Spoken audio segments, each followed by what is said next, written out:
Fatal fatula Samoa Entertainment TV nei fo itula e si mai whaafonga i whaapoponga o nā tamua. Walanu tasia i nei Samoa e lua le whaafitau li o le uti o whaia onga. I whaamaumaunga mai le fia tausanga ua tuana e le o se whaafitau li fo i Samoa tuto atasi le uti le o whaia onga.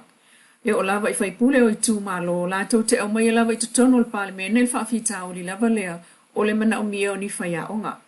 Matau mawhaia le whainga malo talua e awe noa i whaia onga. E whainga luenga matoia o ngā i teke lima wa lungatu. Masi i ai i lunga o lātou tutongi e peo na iei nei. Ato ai male tuawa noa le malo i tutongi a onga a whanau e anga wa ai ai inga o le wasenga whaafaya onga le Universitea wau a Samoa.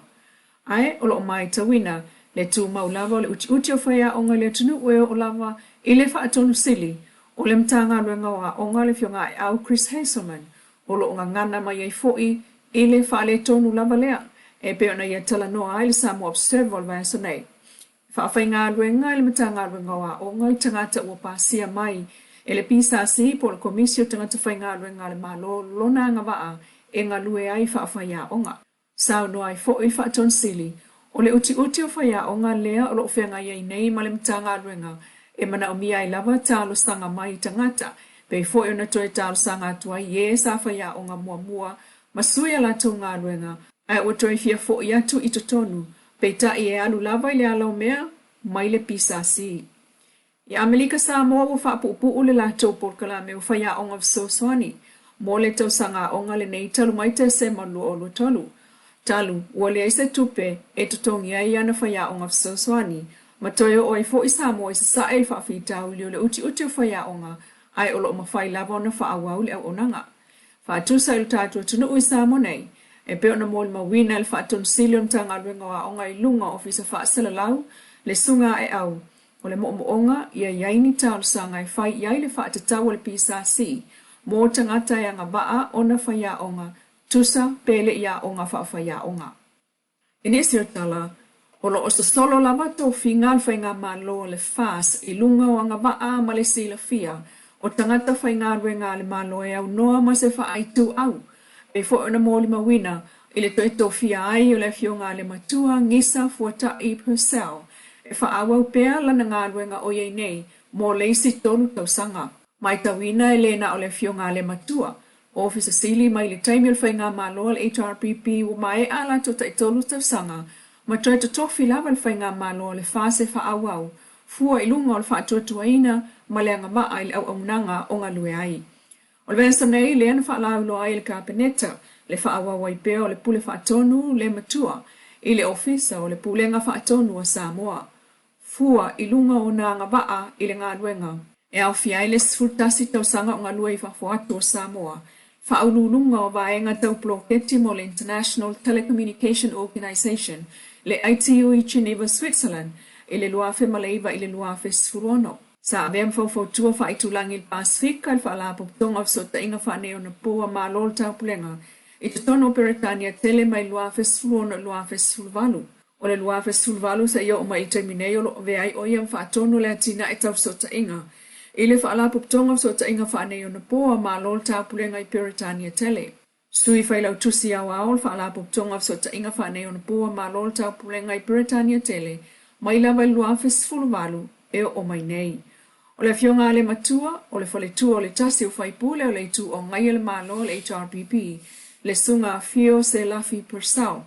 O whaitau sanga o whaawa waipea le la o nanga lau tele, e le atina ina o Samoa mauna tangata.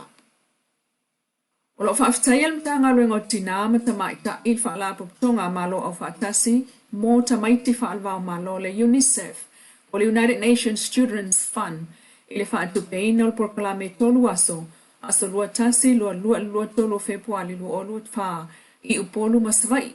Whaapitoa mo whanau mai le pepe e o atu le lua ma le awhatau sanga le mātua pesili atu ia wha mautinoa e la to te maua fsosoani tau soifua malolo i ne tauai e au fiai le tau mawhatatau o awa noa ia o ngai o le tau singa ato toa o le malu pui ma le saunga le mu. O le UNICEF sa urua i whaatuina le fono malo au whaatasi le UN General Assembly le awhiwsela o whaono e tali atu i whaalawalawe te tupu e ala i tau mafa ma le saunga le mua whanau matina na sa tia e le tau alona lua o le laulangi. E o mai nei wasilia le salawi vasfulu tunu uma territory laulangi e au fiai ma Samoa lo o apa mai iai le UNICEF e puipuia le aia te tau ale ta mai titi. O le porkalame whaasolo na le UNICEF leo lo ngā lue whaatasi ai ma le mta ngā lue ngau tinam ta mai tai manga fso tai. Masano aelo na minista le fio ngā mulipola ana lo sa ale molio o le lango ina e Samoa o le siti o le soifua mō whanau ai mai sei lava i whanau la iti taimeo la tō rua i lua tausanga ma le tuputupu wae. Masanga whaatai ai le fsosani whaawau ale UNICEF i a Samoa. Na toe moli mawina fo'i whai ungo le vai aso le Australia na nafi, le sao le whaili pua leo le Samoa Royal Police Band, ma le vaenga o onangalau tele, i le aso wha amasani po le aso mua na e aile University o le Pasifika i ala fua. O le onanga fo'i le al whaili leo na abatu i le aso wha amasani le visenga amatai, ale University o Samoa i to umtangi, papa i ngala. Mai o se awa noa sa wha asua tuaile au whai ngā luenga, mai le mta ngā luenga o leo i vaenga tau tūla fono, ai o soli ngā tūla fono e so tanga le awa maa losi malufuala au wha asaina. O le aunga, ia mawaile no fosila fia o whana wa onga, wala asia wa onga tau universite, e soani le 5 taitaina ai o le tapa saina o lato soifua a oina mga luenga whaatino. O le police inspector apa ulata eu. O se tasio whaau mai le tūla fono, i le University o le Pasifika i ala fua na ia tala noa i lona i fo i taimi o a o ngai le USB, ma le tau o le sil fiol tūla fono. O ngā ruenga whaatino, ma le sao le whaailia leo. Ai o ofisa sinia na o lato malangatu le USB, e tasi lava le aunga, o le tuli loa ina peo sa Samoa saunga le mūnu. O pese awa lofa o nisa awhiawhinga i se tasi pele ia te oe whaamanatu ma manatu ai pea le maafutanga ua motusia ona o le maliu. Le songa Vili Yeru o ova male 5 tausanga o ia whaia lea taleni o le fatu mausu pese amata mai le rosa pae le tia maa whaasoloana i le tele o na fatunga whaaleanganga. Nisi o nao fatunga i le imamau atu. Nisi o na fatunga i le imamau atu. Sa tuli mata ia fo'i le totele o tangata o le folau ma le whaatutua, whaapea le pese awa lofa, mo lana wo apostolo, le sunga le whaafenga inga Vili amu ma fo'i.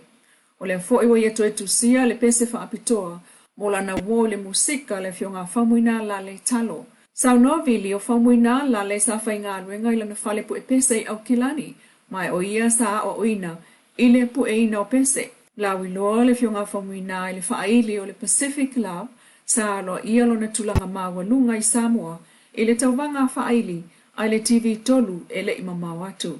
Ma ua whatuina i nei le pese awa lofa mo whamuina la le talo. Tusia Vili Yeru mo uswina e tamo le tia maa au fiai le fionga a panga mali e yopu whaivalu. Le sunga tawita mose ma le sunga Vili Yeru e peo moli mawina i nei, i lunga o le alaata le Samoa Entertainment TV. Sene tina paapea male aina le Pacific Love Band ia paauina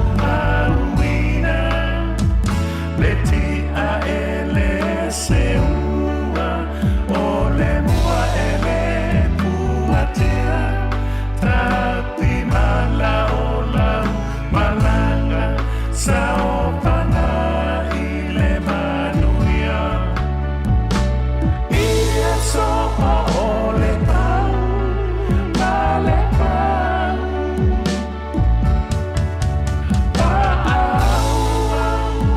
eu so malampana